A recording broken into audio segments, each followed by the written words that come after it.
ভারত ও বাংলাদেশে টি-20 সিরিজে শুরু হওয়ার আগে বাংলাদেশ ক্রিকেট টিম তারা হয়তো ভেবেছিল এই টি-20 সিরিজে ভারতকে টেক্কা দিতে পারবে।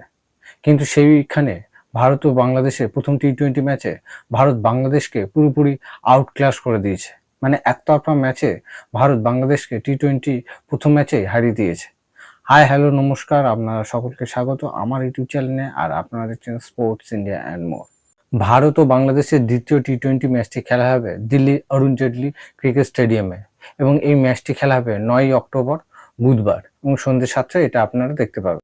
দিল্লির এই মাঠের পিচ সাধারণত ব্যাটিং সহায়ক হয়, এবং এই মাঠের বাউন্ডারি স্বাভাবিকের থেকে একটু ছোট হওয়ায় স্পিনাররা খুব একটা সুবিধা করতে পারে না, যার ফলে এই মাঠের গড় এভারেজ রান হলো 163।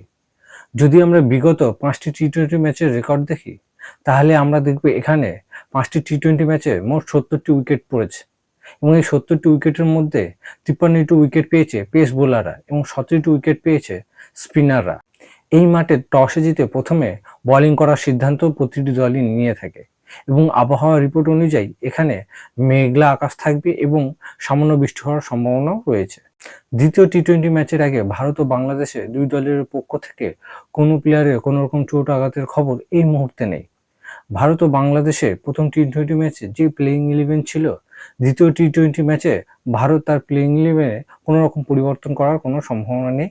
সেরকম বাংলাদেশের টিমেও দ্বিতীয় টি-20 ম্যাচের আগে তাদের দলেও কোনো পরিবর্তনের সম্ভাবনা নেই।